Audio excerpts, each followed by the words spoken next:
Boom. Don't Stifle Me podcast, episode 17. Here we are. Welcome.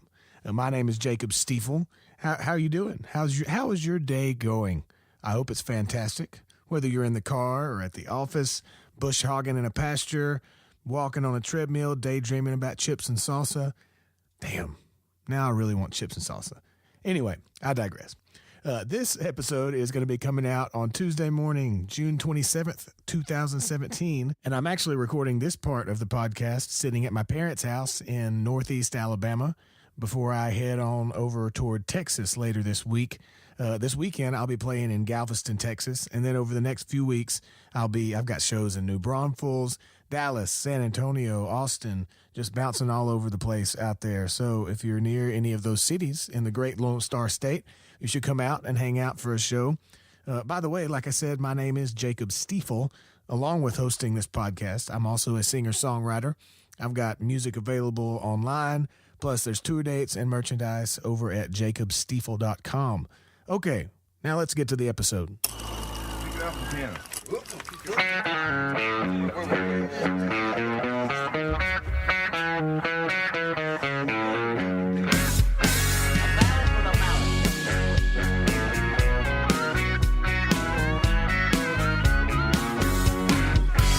It ain't dying I'm talking about, it's living. Yeah, baby. All right. On today's episode is my rock and soul curly-headed brother from another mother, Mr. Johnny Hayes, ladies and gentlemen. Johnny is a fellow Alabamian. You might know him from The Voice Season 12. He was also on Season 11 of The Voice for a short stint.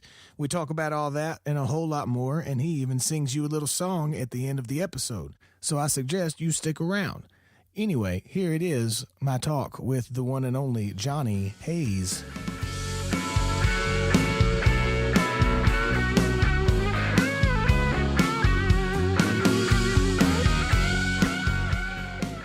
How's everything going, man? Everything's good. You in town up here for a couple of days? Yeah, I dropped in for just basically for a day this time.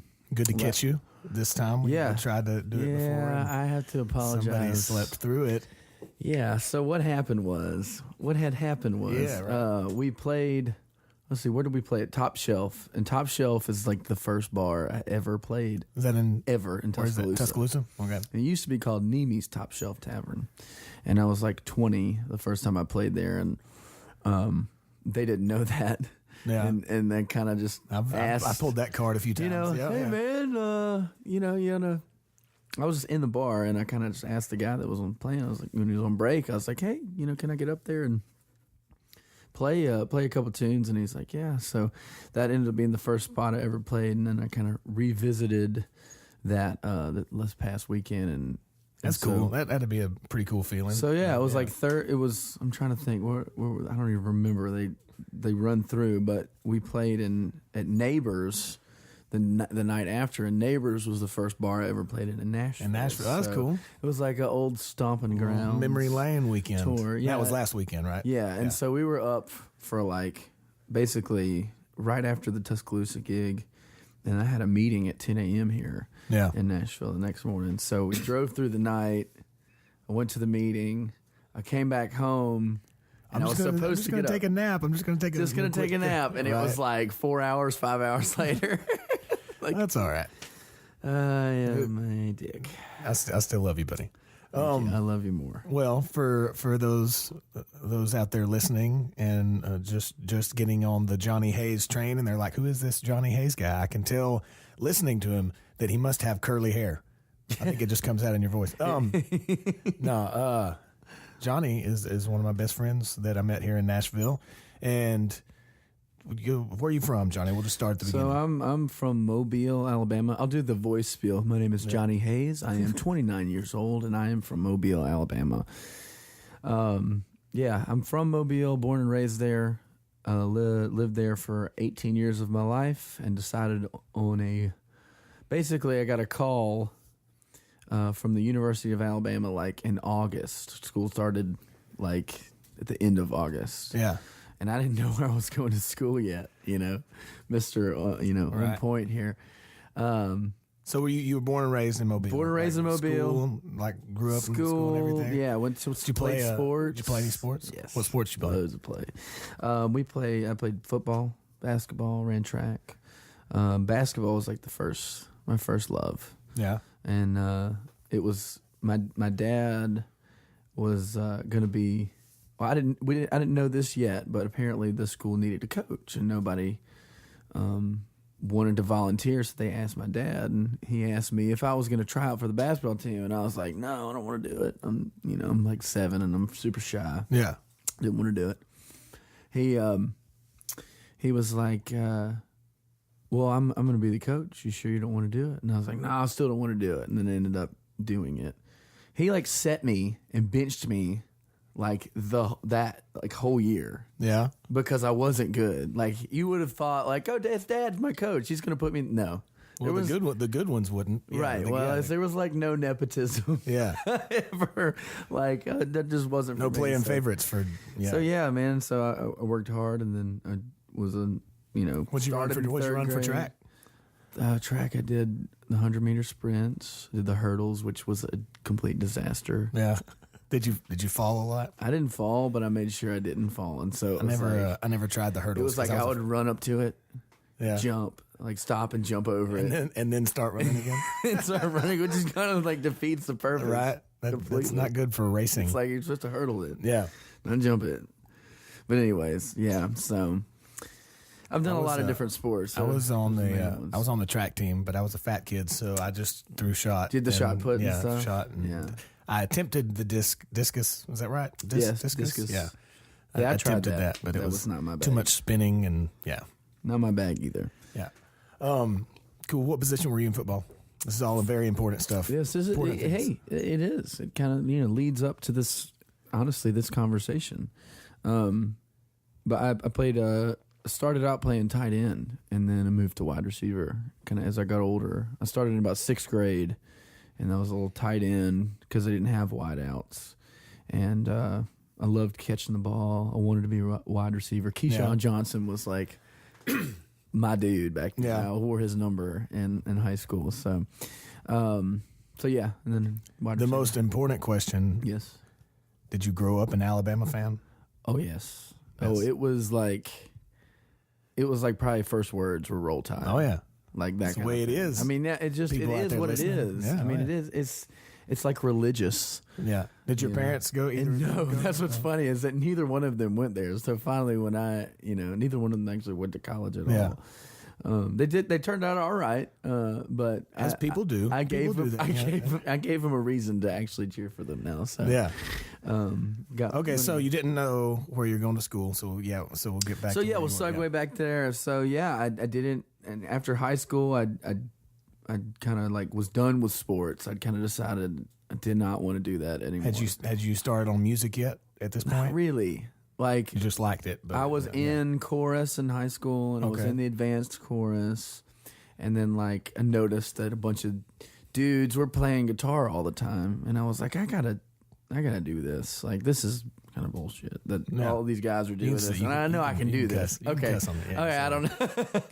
But anyways, I just kind of I was like, well, I'm gonna buy myself a guitar, so I bought a little cheap Yamaha. Taught myself how to play it and kind of had that in my back pocket. Didn't tell anybody I could do it yet. And so about August, a month before school started, I kind of was on the fence. I wanted to go to Alabama, but I wasn't sure if I got accepted. If not, I could just go to South Alabama, which was in Mobile, but it could be in Mobile and da-da-da-da-da. Well, I got a call, and I got accepted from Alabama, and then the rest, as they say. Nice. What'd you go to school for? Because my parents told me to. What degree? No, I mean, I know what you meant. Smart ass. But honestly, that's why I went to college. Right. Well, that's many of us have a path fit that. Yeah. That they want. But anyways, I went to school for public relations. Eventually, that's what cool. I got my degree in. I got my minor was in English, and my major was PR. PR. Yeah. So, communications and informational sciences. Nice. if I run for office, I could hire you as my communications director. I wouldn't. No, because I'll just hire my manager to do it, and then he can communicate. Outsource it. Yeah. Okay, so you got that was a nice coffee slurp there. You like that? We'll try that. We're drinking some Stiefel coffee here, people. Is it good? It's made with love. It is made with love. It's really good. Okay, all right. I'm not going to slurp anymore. Where was I? Oh yeah. So you're in college. And you've got the guitar skills. When did you start playing? When did you like decide? Hey, I want to go play in front of people and have them listen to me and watch me. A couple of years after being in college, there was like one of these bars, and I won't say the name of it. I guess it doesn't really matter. I think it was Harry's. I'm not really sure, but anyways, it was like the bar. Harry's. Yeah. It was like the bar that all the underage people would go to. You know? It was probably Harry's. Yeah, I always heard that. Interesting story for you folks listening. Johnny and I were in Tuscaloosa at the exact same time because you graduated 2009, right? Yeah. We were there December for 4 of years. 2009. Yeah. We were there 4 years no at idea. the same time. I did not know. Did you have long hair? It was like at the end of my college I looked career. like It a was totally your, different dude. I want to get to your commercial career at some point, but we'll talk about that in a minute. You did your research. Oh, man. But yeah, so I didn't never met Johnny until I was up here, but we were down there at the same time. But yeah, I always heard that Harry's bar, if you could see over the bar, that you could drink at the bar. That was, and it was there when my dad was in They college. had the buckets. You know, like the crazy buckets. It was like the crazy buckets. That was it. They were disastrous. They came in paint cans. I'm not sure if that was a safe thing to do, but I drank a lot of them. Yeah, they came. Paint cans. When I was there, I don't know. I saw them. They were in those like plastic buckets that had the picture thing on it, like the Bud Light things. Yeah, or whatever. Maybe that too. I know I went one time, and they came in like a paint can. Maybe it was to go. Maybe I got it to go. Oh my god, that wouldn't surprise me. And they at all. hammered the top thing of it off. That would not surprise me one bit. So anyway, I'm there, and after I'd been kind of playing around a little bit, I'd kind of played with some friends that play the guitar, and they would kind of teach me chords and fiddled around on it for a while. I got kind of where I would be able to sing and play at the same time, and it was a couple of those like cheesy songs. Yeah, and I think I'd been at school about a year, and I was dating this girl, and we were out and watching these two dudes play the guitar and sing, and she was like, "You can do that. Like those guys are getting paid to do that, and they're not that great. You can do this." I'm like, okay. Still didn't have the balls to do it yet at that point. Yeah. So it was like, I guess probably a year and a half, year after that, something like that, that I wandered kind of in a bar in Tuscaloosa with some friends of mine who were older, and asked the guy, said, "Hey man, I can play a couple songs while you're taking your break." He's like, "Yeah." And I remember he had a little Taylor guitar, buzzed and fed back a lot. Anyway, but I got up there. I played Babylon by David Gray, and I played. You remember that show, Flight of the Conchords?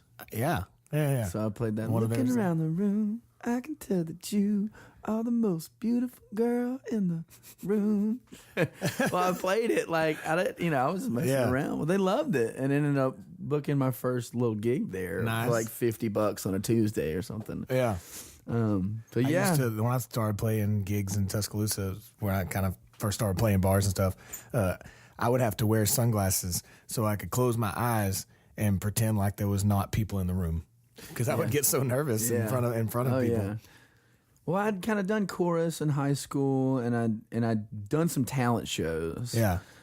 So being in front of the people wasn't really so much. It was knowing what I was doing in front of them that I wasn't really great at, and so kind of mustered up the courage, and it was about 20, and then kind of from there it was like, how it is. You do it once, and you're like, oh my god, it's like a drug. It's like a good golf shot. You get that. You just want to do it again. You suck and you suck and you suck, and but you don't realize how bad you suck. But then you get that one good show, or that one good golf shot, or that one good taste or song. Yeah, right. Yeah. moment. Like, oh, really, I can do this. Yeah. Yeah. So that's kind of how it started, and then it was just I was trying to figure out what it was, what it is to gig, what it was to get the gear and to do the thing, and kind of like explain to my parents. I'm still trying to figure out what it is. Yeah. Oh, I have no idea. Still, I'm flying blind for sure. Yeah. But I'm kind of explaining to them that I kind of like this whole music thing, I kind of want to stick with it, and they're like, "Get your degree, and we'll talk about that." Right. We'll talk about that. So you graduated and you moved to Nashville. yes. Nice. So you graduated in December of 2009? Graduated in December of 2009, and I was dating a girl. Is this right? This is how all the good stories start. And and I needed a job, and my parents were really like, get this job that there's this company down in Mobile, and they're hiring, they do this. Right. All that stuff. So I did got hired, moved back to Mobile like right after I graduated, and bought myself a car, which I still have out there. And You've had that car the whole time? yes, That's a long time to have a car. yeah, I think it's like 7 years old. It's still running. Been up and down 65 many I believe times. that. Yeah. Many times. Yeah, so I moved home, and I was about 23, 22, and me and this girl were living in this house, and I had this job, and I don't know what exactly it was. I'd always kind of wanted to move to Nashville, and I'd heard about this quote-unquote Nashville thing Right. that all these musicians were doing. And I just kind of decided I wanted to do it one day, and I didn't say anything to anybody. And I knew this girl and from high school who was an intern at this management company here called Red Light Management. I'm sure you've heard of them. Yeah. Well, I was like, oh crap, I'm gonna sneak through the back door any way I can, just have a reason to move up there. Right. So I ended up getting an internship with this Red Light nice. Management company. And that was like my reasoning for moving up to Nashville. Yeah. Because I wanted to explore the music business with I've got this job. I got this lined up. degree, and I want to go use it for the music business, maybe. Yeah. Whatever. So I did. I think it's funny of the people that I know that work on the business side of music. The ones I've talked to have never been asked in an interview what their college degree was. Yeah. I don't know anybody that has gone to an interview at either at a management office or a label or a merchandise place. Nobody sits down and says, so you went to this 4-year university and what's your degree in? What's your focus in school? No, they want to know what your experiences are. What have you done? And what can you do to, improve their business or company or whatever. How are you an asset? Right. Yeah, no, that's what it's about. But I figured out pretty quick, fast forward and all the, juicy details. But, I figured out really fast I didn't want to do that side of the business. But that got you up here. It got me up here. And so did you do the whole get up here and then go crazy and go out every night for 6 months or a year? I've never been the go out, go crazy. I actually go out more now that I'm married. Yeah. Yes, than I ever did before, and so your wife's a influence on you. She's a socialite. What can I say? I like. She's a beautiful soul. So I just got to go stand by her and maybe. I remember I met Johnny's wife one night, or the first time I met her, we were at Blue Bar here in Nashville, and I'd seen her a couple times, but hadn't met her yet. And we were standing back by the bar, and one of us introduced them to the other one, and she said she's a psychiatrist, right? Psychologist. Psychologist? Okay. Sorry, Meredith. Psychiatrist prescribed, psychologist. I gotcha. Well, she said that. And my immediate thought was, oh no, I really have to be careful of what I say out loud all the time now. She's like a tape recorder. Every time she would ask me something, I would stop and think, ooh, what should I say? How do I say this? Man. But she's great. She's awesome. Well, yeah. Tell me about it. Yeah, she is wonderful. She is. She's definitely the best thing that's happened to me since I've been alive, besides my parents having me. Yeah. To me, at least. That's a good way to feel about your wife. I feel like, yeah. No, it's definitely important, for sure. But yeah, man, I mean, once got to Nashville, So how did you go about the when you got here and you had that internship? How did you go about? What was your networking? It's a funny. How did you go about that? How did you try to meet people? It's a funny word, networking. Yeah. I hear it was one of the words in college I heard thrown around a lot. It was a new thing. Networking didn't just it wasn't always a thing. I don't think. I just started hearing it I think when I was around 21 or 22 years old. I remember my dad telling me in college go network. that I needed to go out and go network. Yeah, I needed to be in the engineering organizations. Is that what for networking? Is that what you were in, engineering? Civil engineering, yeah. And he would tell me, you need to go out and you need to join these organizations if it's for networking. And I was, of course, rolled my eyes, whatever, Dad. Right. And then you get out of school and that's the guys who get jobs are the ones who did the networking. I mean, I've figured out now that networking is really finding the people that you can be buddies with that do the same thing that you do for a living. Yeah. Essentially, so you can just basically help each other. Just making adult friends. Connections. Connection, yeah. Did you realize that when you came up here, or did you? It was kind of still in the middle of figuring out what that was, and especially since music was at that point, it's kind of it's funny. I was the guy that was thinking about moving to Nashville before, so I've been that guy, and then I've been the guy that moved to Nashville, and has that new baby feeling when you get here, right? And then the guy that has moved out of Nashville and comes back all the time because I do love it. I can't get enough of it. But that's neither here nor there. I guess what I'm saying is, the networking thing is I just started meeting people. I ran into there's some people I knew in Tuscaloosa that were living here. Matt Mackey is that person. Yeah, another guy that was down there at the same time as me that I didn't know. That'll be a riveting interview right there. It's in the possibilities. I gotta get a hold of him, at a regular daytime hour. I guess we could do this at 2 a.m. or something if we want. Yeah, get Mackie in his element. You could do it here. Now. It would be like it'd be like an early morning podcast. Right. It is 6:37 p.m. on a Sunday evening right now. Did Mackie play with you at BB King's today? No, he did not. Was it a full band thing today? Yeah, it was full band minus Mackie. But yeah, I mean, I met Mackie in Tuscaloosa in college. So I kind of in that circuit. I met who is now one of my guitar players, Jonathan Stevens, and Mackie, and all these other people who were playing music around town and writing their own songs too, which was a new thing too that kind of got introduced to me. And I thought when I was 20, I was like, "There's no way I can't write a song. I don't even know what that is." Yeah, I remember having those feelings. For sure. Am I ever going to be able to do this? Am I ever going to be able to sound? Is anybody going to care? Right. Yeah. Exactly. All that stuff. But once I came back to Tuscaloosa one weekend after living in Nashville, and I had always heard about Matt Mackey, had seen him play a couple times, and finally ran into him at a gig and said, "Hey man, we both live in Nashville. We need to hang out sometime." So he's like, "Yeah, we should.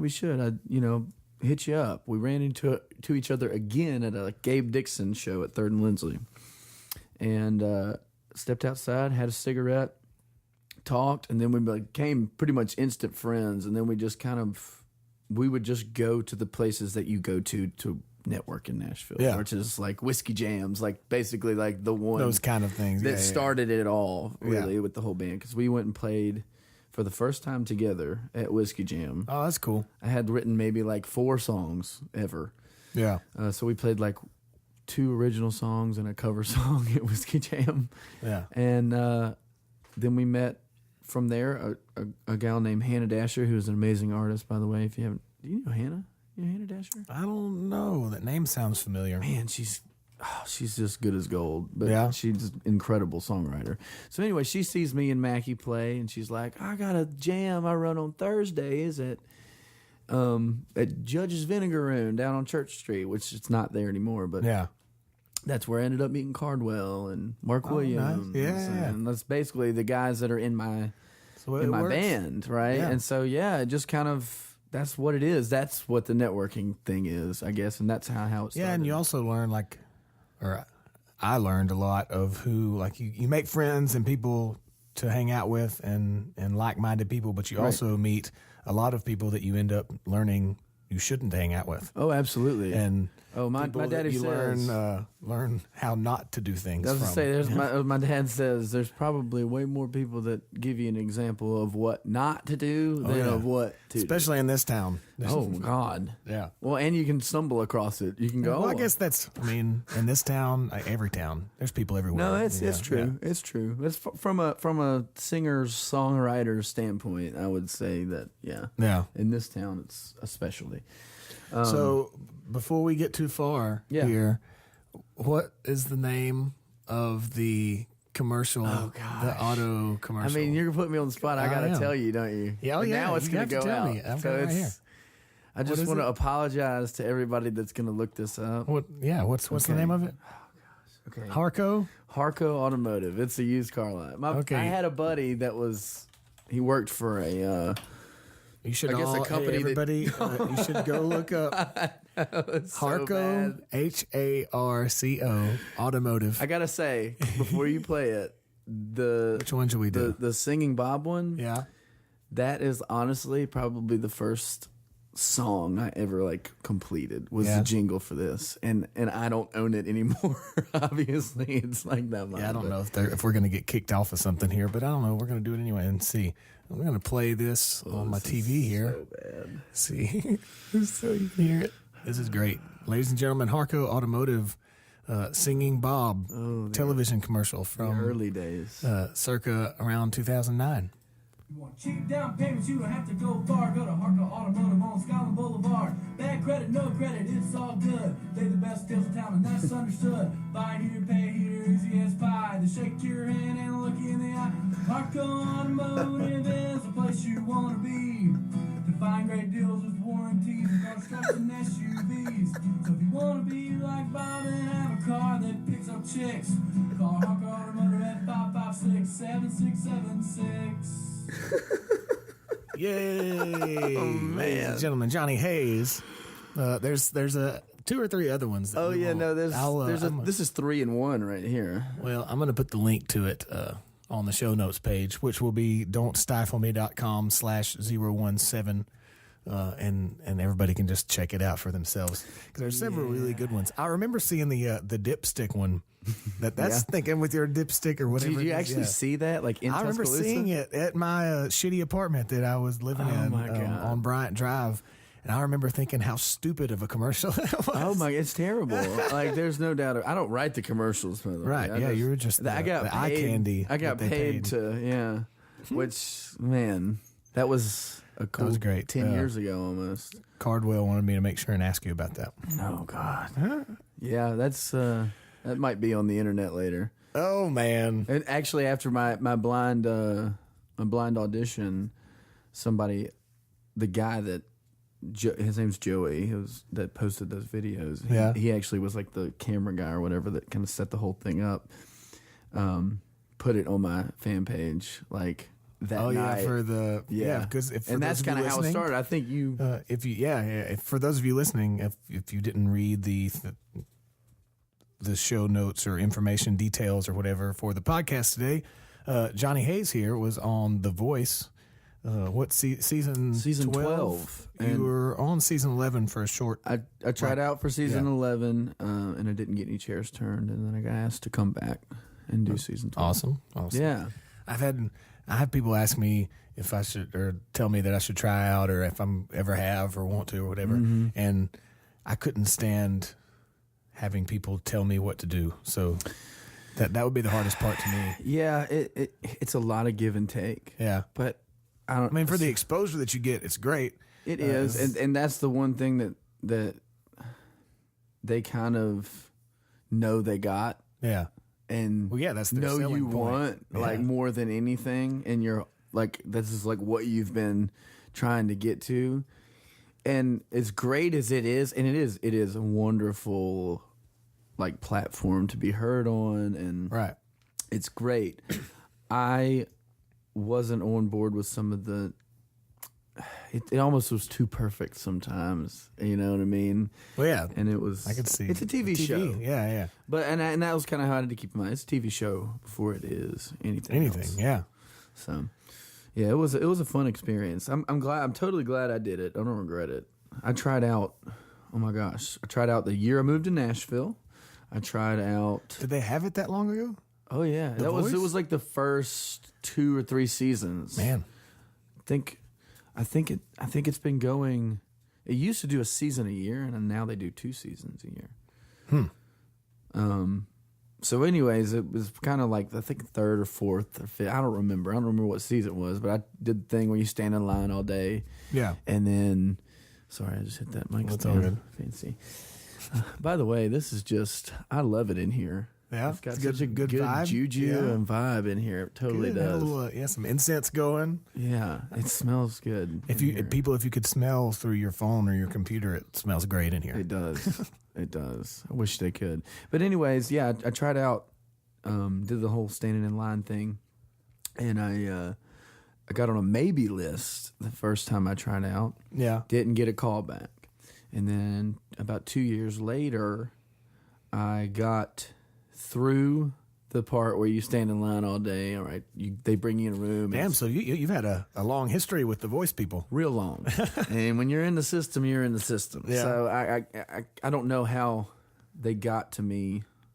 I guess I kind of know how. But anyway, I'll get to that in a second. But anyways, I tried out again like 2 years later, basically, and got to the part where you basically do a private audition for a producer, and you're like in a room like this, looking at each other. And I didn't get to the chorus, and she was like, "Okay, thank you." I was like, "Wait, that's it?" She was like, "No, you need to go work on your performance." Really? Oh yeah, and this was like 3 years ago, and so Yeah. I was like, very deflated. Obviously, That'll do it. Yeah. for sure. But it was a long day. I'd basically gone to the wrong venue, and I asked like, "Hey, where's this tryout?" She was like, "Oh, that was yesterday." I was like, "Oh, wait, the next thing isn't today." She was like, "Oh no, that's at a different location, somewhere else." And I'd already parked, so I had to run up the street, was sweating, hopped in a cab, and told my phone wasn't working, so I told the cab, I was like, "I'm really not sure where to go yet, so just drive right now. I'm going to look this up on my phone." So I look up the address. I was like, "We're going the wrong way." So we turn around, go the other way. We get to the venue, and he's like, "Okay, it's $6." I was like, "Oh, I got $5." And he's like, "Okay, that's fine. Just give me your $5." Yeah. I'm sweating. I got like these nice clothes on. They're like dressed to impress, dressed Right. like you would want to dress. This is in a for show. this tryout thing. Yes, Right, yeah. and so before I did not dress like the way I dress now for shows, which is now it's like the least amount of upper body clothing that I can have on because I just move around so much. Right. And then I play the guitar, and so I got to like the chorus, and she was like, "No." What song? So- do you remember what song that was? Yeah, it was "When I Was Your Man" by Bruno Mars. I don't know it. And so I got done with this tryout and walk out to the parking lot, and I look around, and I was like, "Oh yeah, I took a cab here because my car was like 2 miles somewhere else, so I had to walk all the way back to my car." Oh, that was a lonely walk. Tell you so that what. was the second or the third? That was the second time. That was the second time with them. Then the third time. Third time was season 11. was season 11, going in, so right into 2016, right before I got married. So that got you all the way, like you went to California for that one, right? Well, yeah. I went to Memphis and did a private audition. And then from there, I got a call back and went and did another audition in Los Angeles. Had to wait for that call back. Yeah. Then got another call back to go out to try out for the blind auditions. And then you're out there for like 4 weeks. So when you're out there for that, do they give you like, because I mean, I've known a couple of people that have gone through all this, and is there like some kind of rule book that they say, here's all the things you can and can't do, can and can't say, can and can't post? Because I feel like those. Yeah, I mean it's gradual. Yeah. So I mean that's why they have you out there for so long, just to get you acclimated to what's about to happen, because it is like once it starts, it goes really fast. Yeah. And they don't have time to explain it every time, because it's a TV, it's a finely tuned machine, as they say, so they want it to run as smoothly as they can, especially after 12 seasons. But they're like super helpful. I mean, there's really, it's a dream for guys like me and you have to put together weekends, right, for your band. And you're trying to you're the guy that basically has to organize all that stuff. Well, getting to the point, I guess, where everybody is doing things for you. You get treated like, maybe you get driven everywhere. They make sure you're fed. They get, you get stay in a hotel. I guess, because you can't make money. No, while you're doing those things. and they give you a stipend and make sure. Yeah, it's great. I mean, it really was great. I mean, it was. The more people ask me about it now, the more it makes me actually go back a little bit in my head and kind of go. I'm sure at the time you were thinking about the negative things. Well, not necessarily the negative things. I was just kind of business. I'm here to, I'm not here just because I want to get a bunch of Instagram followers or because I want to be popular on social networks and take 1,000 selfies and all that stuff, which they're all into that, and that's fine. That's great. Did they tell you to do all that? Oh yeah. They say you have to do so many. They don't say you have to do anything. The only thing you have to do is die and pay taxes. But but you are behooved to do this kind of, and it would behoove you to do these things. Yeah. Kind of, insinuating. Yes. Yeah. Gotcha. So what was the coolest person that you met getting to do all that? Because you got to, meet and do things and events and Adam Levine and it's like everybody that worked on the show, but also there's. I don't really watch the show, but they have guests come in and stuff, don't they? Yeah, and it's not just the people that work on the show. It's meeting the other contestants. Yeah. To me, it was the most interesting part. I totally dig all the artists and respect them as far as the coaches that have amazing careers or whatever. But it was really neat for me to hear 95 other stories. Yeah. And what was their path to get to this point, because we're all kind of here for the same reasons. Besides the younger ones who were starstruck. Yeah, I was wondering if there was or how many there had been some young kids that had not sang or played gigs or done anything. And they just good singers and absolutely. Which they're perfect for TV. They're going to do what they're told, and then it is what it is. Wear this shirt. Comb your hair that way. Whatever you say, boss. That's what they're going to do. And I didn't test the limits, but if I wasn't comfortable, I didn't mind saying that I wasn't comfortable. Yeah. And the difference between me trying out for season 11 and me trying out for season 12 was that I didn't really speak up as much about, hey, no, I'm not going to wear that. No, I'm not going to wear it. You can say whatever you want, but I'm not going to wear it. Yeah. And it, not to be rude, but to just be to know in my head, if I'm going to perform the best that I know how to perform, I'm going to be comfortable in what I'm wearing. Yeah, well, I think as an artist, just an example, or as a person, I think that comes with age and comes with the experience of learning who you are, who you're not, and being able. Because I know I've felt that way with with recording, right? The more you do it, or with anything really, just with age and experience, you get more comfortable saying no. That's absolutely. Not, yeah, and it's not to be a pain in the ass. No, but you just it's know just I've done that before, and last time I did that, it didn't work out for me. Or I didn't feel comfortable with it. I got it because you're the one that has to go to sleep and wake up and look at yourself in the mirror. So knowing and exactly who you are. Exactly. So meeting all of these other contestants was super. It was super interesting to me because two totally different vibes as far as the seasons were concerned. Yeah. For people, I mean, they really take their time in hand picking these contestants and these artists to fulfill a certain role, or just because their vibe fits the general vibe of this whole season. Yeah. So season 11, it was like a very country themed kind of contestants all the way across the board, and people like that. Some people never even saw.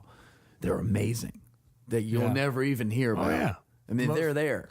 There's awesome. There's like the bbest singer in the world is probably sitting on a couch somewhere right now. I mean, and will there's- never be heard because Yes. that's just the way it goes. Well, yeah, so it's a little of this and a little of that, but and a little luck is involved sometimes.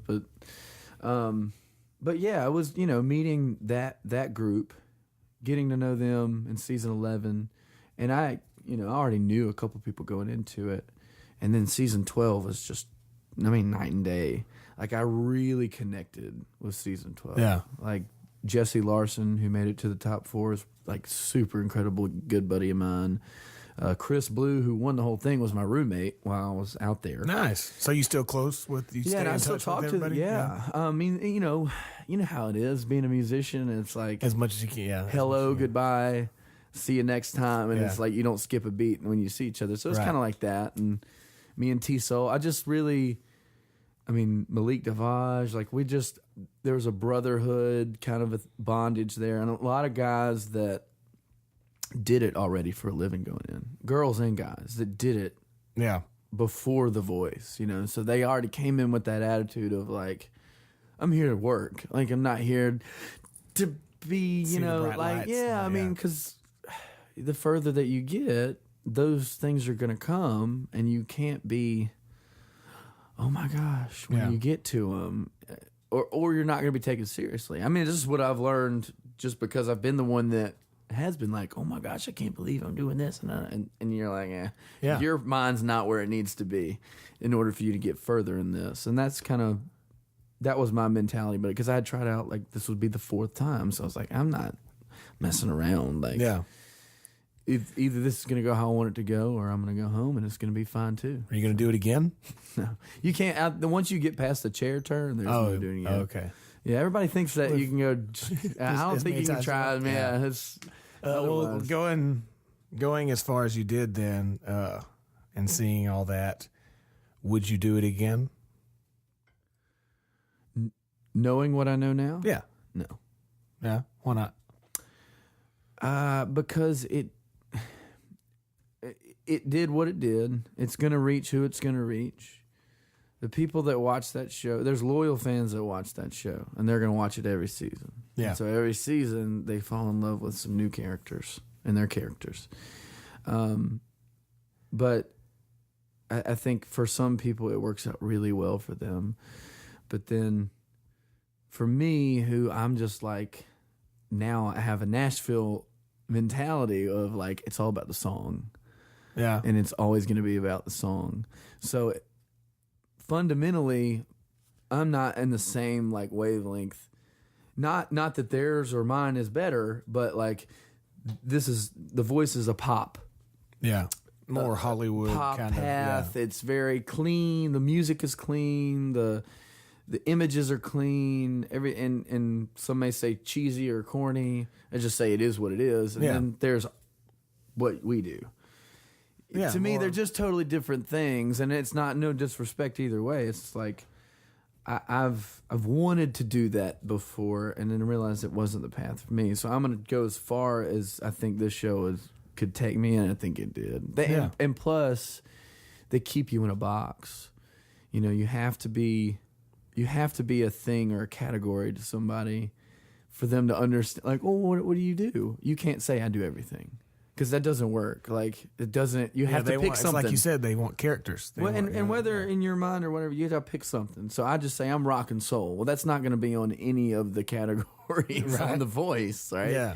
But I don't give a crap. Like, that's what I am. I don't. You can call it whatever. You can call it rock if you want. But like, you could put me next to Mudvayne and call that's them all- rock too. So yeah, that's all. you know what I mean? Categories that people give So- people, and That being said, that's probably why I would never do it again. It's Yeah. just not the same path. They're all great. I like what you said there about the people that are loyal to The Voice are going to watch it again the next season and watch it again the next season. Yeah. So like really, and you'll get some fans out of it. Yeah, like, I've got fans now from it, which is amazing. Like I'm so thankful for it, for doing that, and that's what I wanted it for. And now I'm.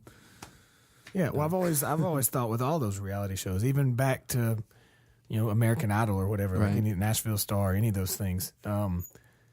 Once I started paying more attention to how the business works and music and fans and stuff, really in the last 8 years since being up here, like you start noticing, okay, the people who win or come in second or whatever, usually they get some kind of burst of popularity and exposure. Yep. But most of the time, within 6 months, maybe a year, you don't hear anything. A lot of them. Yeah, well. And so, it's like you've got this little window of time where you can capitalize on your exposure, but if you don't seize it when you can, it could fly out the window. Well, and knowing what I know about the industry, just in general, but just because you live here for more than 5 years, and if you haven't learned anything yet, then you should probably move home. Yeah. But one thing I did learn was, as far as being signed to a deal, and it seems to me, generally you get put on a shelf because they've got several other artists that they got to push and make sure that they get their money's worth out of. Yeah, if you're doing the whole record deal with a label who's got other people. The Voice, for all intent and purpose, is a record label. Okay, and the winner is signed to that deal immediately. Like, you don't get a choice. It's like, I can't imagine that it's a good deal. And then you get signed to a terrible record deal. Yeah. It's not the best. Like, it's just, I mean, there's some perks in it, I'm sure, but it's like, if I won, it would be a nightmare for me because I don't think that they would really be into what it is that I do all the way around. And they want to make it what it is they wanted to make it, which is me in a suit and a hat in every episode or something. You know what I mean? Yeah. It's just like they're going to just put you what they want to put you. It's up to the producers at the end of the day. And I don't really subscribe to that whole deal. And that's probably why I didn't last as long as maybe some people thought I could have or whatever. But it didn't really matter to me. Well, like the songs that y'all would sing, and then the recording would come out like that night. How would that work? Did you record them? Pre-recorded them that week or whatever. The only things we didn't pre-record, well, obviously the blind audition, because if you don't get a chair turn where you go home, you're not gonna. Yeah. So I did the blind audition when I made a team, picked a team. When I came back out there, let's see, we did the blind auditions the whole month of October. We were out there, and the last week is when you do it. Got through it, and then they bring us back out there in January and February, and that's when we recorded those blind auditions. And then we did the battles. We filmed the battles. Yeah, and the knockouts. Who owned the rights to that? Do you see any money from selling those songs or anything? Or it's one of those recoup deals, like. So they're recouping. If for some reason millions of people thought Trial and True was amazing and bought it, it would have to basically cover every bit of the cost that they paid for you. Yeah, from not just mine, from everyone. So it's like a collective recoup thing. So I'm not gonna see a red cent on that. Right. Yeah. So. Yeah, it's just so funny. I know everybody just watches not everybody. People watch those and think, oh, it's a talent contest. There's people going to sing, and then people vote on how well they sing, and that's just exactly And it looks like that. It looks a certain way on TV, and it is two of them for the most part. It is what you see. There's some stuff that's like, I don't know if that was there before. That I see. Like I'm like, I don't know about that. What was that? But for the most part, it is right on. And I don't know. I don't think they do any auto tuning. They might. Yeah. I don't know. What the shows? I don't know. So once you are gone, are you under any kind of contract thing with them to what it's just you can or can't do? Or? It's different the further you get. Yeah. So for me, I mean, and my lawyer, we get when you get there, you get you get like 3 lawyers will come in. So they split you up in 2 groups out there. Yeah. And just basically like 45 and 45 or 50 and 50 or however many people it is. And this group has to sit and listen to 3 different lawyers, okay? Pitch of why they think or why you think that they should be your lawyer, okay? Okay. And then they do the same thing with the other group. Well, before they do that, or no, they do that first, and you're like, oh, I like this lawyer. And they kind of warn you about this contract. They're like, this is bad. Like, we know this is bad. Like, this is a bad contract, but you have to sign it before you go out there, and you don't get to go out there. Yeah. I mean, there's like a guy that lived here that I met for executives.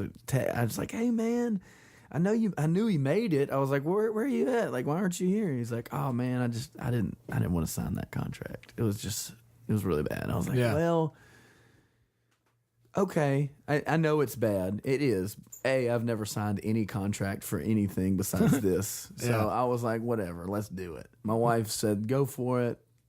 That's all the green light I need. So let's go. So I did it, and I knew it was bad. And I told him, I was like, I know it's bad, but they kind of give us a lawyer to kind of renegotiate it for us. And they go back to the record label, and they say, no, we're going to change this, and we're going to change this. Yeah. And they go over those changes with you. When you pick the lawyer, we pick a lawyer. They go in. Who pays for that lawyer? I guess they do. But we probably do in some form or fashion. I don't know. Yeah. And then they renegotiate it, and then they just give us updates, emails. So are you now under anything? Free. I'm free now. Yeah, I was free. So I think I got knocked out in the first. So, ladies and gentlemen, nothing he is saying is under duress from the voice people at all. Free, I can do it. Which is probably why he said he wouldn't do it again. I guess if you were still under their thumb, you would say, yeah, that was awesome. Oh, I mean, if they asked me that on contract, I would still say no, I wouldn't do it again. Yeah. No, I mean, and that's no hard feelings against them. I mean, good Lord, I learned so much, and I met so many great people. I'm just like glad I can wipe my hands of it and move and just say I did it because it was like a thing that I personally that I guess deep down set a goal to do. And so when I got the chance to do it, when I knew I was at a level that I could probably make something happen with it, and I could probably take it somewhere. Yeah. Because it's what you do with it. I mean, for sure. Like you said, there's people that go in there and you see them and then you never hear about them again for It's up to you. So I'm going to use the momentum as much as I can. So what are you doing with it? I feel like that you might have a song out right now. Yes, we have a song out right now. Johnny Hayes and the Love Seats have a song out called Slow Dance. I wrote it with my buddy Aaron Ratier, actually. Nice. Not too long after that first when I went and tried out and she said no. That time I wrote it like a month after that happened or something. Okay, so you've had it for a while. So I've had it. Hearing it. I've heard it. Yeah, several times. Yeah, and I've recorded it before and didn't like it, and then we kind of went back into the studio and. So it is available now. So it is available on iTunes, Apple Music, everywhere. Apple Music, man. No iTunes anymore. Oh, is that real? Is that true? I mean, I don't know how. I'm gonna have to change everything I say now. I know. I don't know. I have to get in touch with Apple Music, iTunes, Spotify, all of the digital things that you do. So, anyways, I did that. I started recording. I was gonna do an EP right before I went out to LA. Yeah. And then I got called to LA, so I had to stop like everything I was doing recording wise. And then fast forward a year and a half later, our sound is a little bit different. Yeah, things change. Yeah, for sure. So it kind of worked out. We kind of produced it a little bit to kind of be a prequel to the record that we're going to be working on this summer. Cool. So you're about to start working on. So we're going. You doing a full thing or EP? We're going to go full LP. Yeah. I started out doing EPs when I was about 21. I did an EP when I was 21. I did an EP when I was 23. I did another one when I was 24, and then I just stopped. I was like, I got to stop spending money on making music that I'm not completely happy with. Yeah. What? Yeah. I mean, well, you have to do that, And I'd put out stuff that maybe at the time I thought was great, but like I didn't know shit about songwriting or recording. I'm not saying I know a whole lot now, but I know more than I did then. And I feel like I've met some pretty amazing dudes, one being you, and kind of learned from everybody though. And watching and how you, I love, by the way, it's like my favorite thing in the world, your hashtag of work hard, be nice. Because there's nothing more truer and simpler than those two things, in my opinion. Like to get you whatever you want to do. Yeah, that's whatever. Yeah.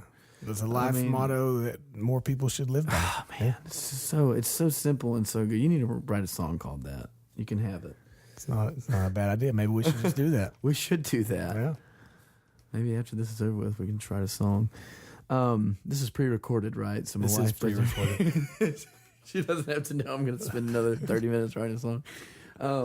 Yes, this is actually going to come out this week. But what did you ask me before I got sidetracked? I don't know. We're just talking. I don't know. We're talking about Slow Dance, the song coming out. Slow Dance, man. So everything's available now. Changed, so it's available. We're going to re-record it for the album. For the it'll be on. Cool. It'll be on the LP, and we're going like a beach run. We're gonna play from June 30th to July 8th. We have like 7 shows. Nice. And or 8 shows, and so we're kind of like planning on doing a little. Where are those going to be? That's coming up. So let's see. June 30th is at the Greater Gulf State Fairgrounds in Mobile for the Red, White, and Blue Rodeo. Okay. A Red, White, and Bull Rodeo. I'm sorry. And then we go down to Biloxi, playing at a private event, which I didn't know was private until the other day, and I had it just on the schedule, and somebody's like, "Hey, can I get tickets to this?" And people calling to get tickets to this private event. A private party. And I didn't know it was a private party. My manager's like, "This is private. You need to put it on the website." I'm like, "Okay, sorry." So going there, and then Harry A's in St. George Island. What's the website that they can look at? They can find this tour schedule on johnnyandtheloveseats.com. JOHNNY. 2 N's. JOHNNY. That's right. And the Love and Seats. the Love Seats. Where'd that name come from? I knew that was going to be the next question. I don't even know if I've ever heard this or not. So it's not that riveting of a story. It kind of like can be several different meanings. The main reason I came up with it was obviously I was looking for a name for the band, and one night I was at Neighbors, and I was sitting with a couple friends of mine, Christy Myers. You know Christy Myers? I don't believe so. She's just like one of the sweetest people ever. Anyways, I was sitting with her and a friend of hers. I don't remember who was there. I think it doesn't matter. But anyways, they were like, "Wow, what are you going to name your band? Like, what are y'all going to name yourselves?"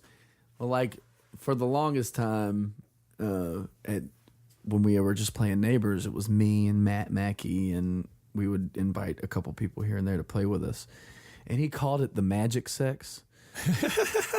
And Matt Mackey. So he'd be like, "This is Johnny Hayes and the Magic Sex." And I'm like, sounds great and hilarious, right? No, you can totally hear it. And he still does it. He was playing with me. So when we play at Neighbors, we're actually Johnny Hayes and the Magic Sex. We were playing a show, I think we were in Ohio, and he was out on a run with me. We were loading into this bar, and y'all, people just Matt Mackey. I don't even know how to describe him. Anyway, we were loading into this bar, and somebody that worked at the venue said, "Hey, what kind of music do y'all play?" And without even thinking about it, Matt said, "Sex rock," and then just kept walking. I don't even know what that is. It sounds fun. I'm pretty sure that's exactly what you play, Jacob Stiefel, is sex rock. I'm gonna have to agree with that. Matt Mackey could be playing like harmonica for Carrie Underwood, and it would be sex rock. I feel like that's just what he adds to. Yeah, I guess so. Yeah, he does. It's Johnny and Magic Sex. And the Magic Sex, right, was the thing. The Magic Sex, and I was, it sounds great, but that's not going to work for commercial reasons, right? It was just. My grandma's not going to wear a shirt that says. Well, she might. She was pretty rock and roll. Oh. I actually just put her in a song lyric the other day, which was pretty kick ass. I was pumped. I was like, that's for you, Graham. But anyways, yeah, I was sitting out on the patio, and me and the guys had just been on a road trip, and we were listening to Cat Williams. Yeah. And it crazy was, guy. Yeah, you funny. know, and my guys and I, we like to we're advocates of certain things in this world that maybe some people aren't other advocates of, and we like to have a good time and free our headspace. And we're listening to this comedy routine by Cat Williams, and he's talking about. And you're at a slightly elevated. If you're in an elevated state of mind, yeah. If you're sitting on a couch and you look around and you say, I know why they call this a couch. You know, it's really comfortable. I know why they call it a couch, man. But that's the love seat, you know. And you gotta, man. You gotta be in love to sit in it, you know. And so I was kind of telling. I do remember that skit. Yeah, right. That's a love seat, man. That's a I can't even love sit in that seat, shit if I ain't in love. So I was telling these girls about this, you know, the weekend, and we're listening to that, and this was funny, and she goes, "What about Johnny and the love seats?" And I was like, "Oh man, that's got a nice little ring to it." I was like. She goes, "Yeah, I can see it on the T-shirt." And I'm like, "Yeah, I can see it on the T-shirt too. It sounds good. Let's do with it." It's kind of brought it back to the guys, and it's like, "Hey, man, what do y'all think about this?" And I just kind of like threw it out there one day, you know, and it kind of stuck. And now it just is what it is. It's like sometimes I'm just like, I don't know, because my band's a bunch of stoners, and we, you know, we'll listen to Cat Williams. But no, you gotta. But tell you know, the story, romanticize the story a little bit. But you know. They are dirty love seats, and you won't find much loose change in them. I can tell you that. Did y'all ever put any in the van? I know a while back. So yeah, we're still wanting to do that. The van is in Birmingham right now, getting some love, and the doors don't open, which is super cool to put gear and stuff. Yeah, in. like they open from the inside, but. Not on some of them. Some of them open. Well, no, they all open from the inside. Oh, okay. But the handle doesn't work, so we have to like reach our arm in there, pull the little wire down. Oh yeah, I've had one like that. And pull the lock up at the same time, and then it just opens. You know. So so we're trying to get the doors fixed and then the air conditioner to work because it's a black van and that is an important thing. Completely absorbs heat. So.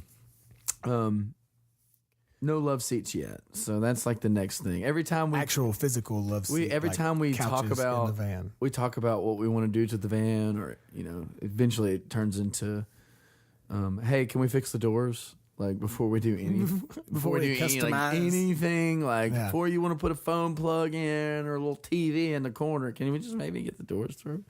But eventually we're just gonna get a new one. The trials of life. Jeez Louise. Well, awesome, man. That's a good talk. Yeah. People, please go check out the Slow Dance.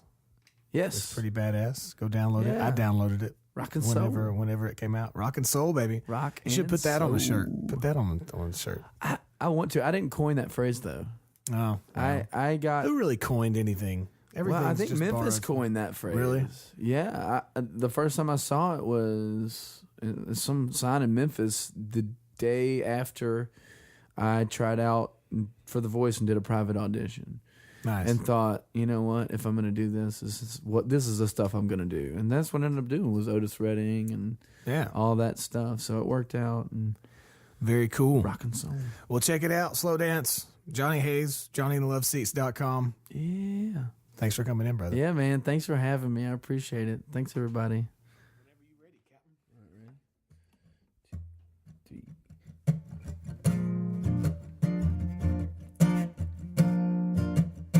She don't need no diamond. She don't want no fancy red car. She ain't gotta go around the world. She ain't really gotta go too far. She could do it in the kitchen to the rhythm of her old guitar. She could take it out on the town. She's the reason that them boys still go to bars. All she wanna do is slow dance. She just need to be held so close. Then the lights play some music Take a hand, brother, let her know. Spin around, cause she could use it. Ain't no way she gon' refuse it, yeah. All she wanna do is slow dance, yeah. She don't need no mansion. She ain't looking for no sugar daddy, man. Don't want a dozen roses. She ain't gotta get her toes all in the sand. She could do it in the living room to the rhythm of a Jacob Stifle band. She could take it to a juke joint. She ain't afraid of a one-night stand. So all she wanna do is slow dance. And she just need to be held so close. Dim the lights, play some music. And take a hand, brother, let her know. Spin around, cause she could use it. Ain't no way she gon' refuse it, baby. All she wanna do is slow dance, yeah. She could twist, she could shout, she could shake it, she could tingle, no doubt. She can bump, she can grind, but she'd rather sway from side to side, yeah. All she wanna do is slow dance. She just need to be held so close. Dim the lights and play some music. Take her hand and let her know, Lord. Spin around, cause she could use it. Ain't no way she gon' refuse it, baby. All she wanna do is slow dance. Oh, Lord, no. All she wanna do is slow dance. Ooh.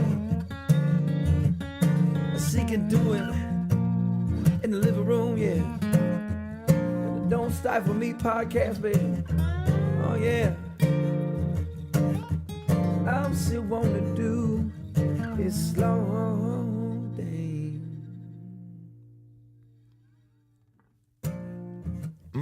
Rock and soul for days. Ladies and gentlemen, Johnny Hayes. I think I'll go sit by the bay and eat some hay. I just may. Listen to what I say. Wait, sorry. Happy Gilmore flashback. Sorry about that. Thanks so much for listening. That was episode 17. For more info on Johnny and some of the things we talked about, make sure you head over to don'tstifleme.com/017. Also, check out Johnny's new single, Slow Dance, that he just sang to you right there. And while we jam it out here at the end, I would like to remind you to please hit subscribe on your podcast app or whatever you're listening to on right now. If you have any questions or feedback, you can send those to jacob@don'tstifleme.com or just hit me up on any of the social medias. And the podcasts are at DSM Podcast and mine are at Jacob Stiefel. And that's all I've got for you today. It is a pleasure of mine to be able to spread the love and the honesty and the conversations through this podcasting thing. And I just ask that you continue to spread it on from here. And I'll leave you with that. Have a great rest of your day, and I will talk to you again soon.